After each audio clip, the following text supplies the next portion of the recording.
அடிச்சு கொண்டே அடிச்சிருவேன் வாயில அடிச்சிருவேன் பாத்துக்க ஓடி போயிரு தெரு விட்டு ஓடிடு. நாயை போய் அடிக்கிறியாடா? நாய மனுஷன் நீ எல்லாம் 5 அறிவு உள்ள மிருகத்தை 6 அறிவு உள்ள நாய் நீ அடிக்கிறியாடா? அது என்னடா பண்ணு பாவண்டா அது. யோ யாரா நீ? நான் டாக் லவர். இந்த ஊருக்கே இந்த நாய் தான்டா பாதுகாப்பு. இந்த நாய்க்கு நான் பாதுகாப்பு. பாதுகாப்பா இருக்கட்டும் எதுக்கு இங்கிட்ட வந்து பேசியா? அப்புறம் இப்படி உரசுது பண்றா.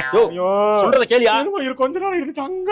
என்ன அத பாரியா நல்லா பாரியா? என்ன பாக்கணும்? அதான் பாக்குற இறக்கமா இல்ல உனக்கெல்லாம். மனுஷன் தானே நீ எல்லாம். மிருகம்டா மிருகம். மனுஷ உருவத்துல இருக்க மிருகங்கள்.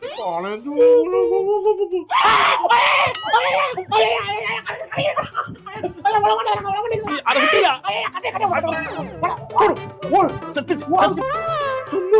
6 பல்லு உள்ள போயிருக்கு. நான் தான் சொன்னனே டாக் லவர் 5 அறிவு 7ஆம் அறிவுன்னு படமா காட்டினியே. இப்போ என்ன ஆச்சு? அது வாயெல்லாம் பாத்தியா? இந்த இடம்லாம் ஒழுகி இருக்கு. அது ஒரு மாதிரி ஜாம்பி நாய். யாரு கிடைச்சாலும் கடிக்கும். இது வரைக்கும் 8 பேரை கடிச்சிருச்சு. கார்ப்பரேஷனுக்கு போன் பண்ணிட்டு நான் பாத்துக்கிட்டே இருந்தேன். அவன் நாய்களின் காவலன் மாதிரி வந்தியடா.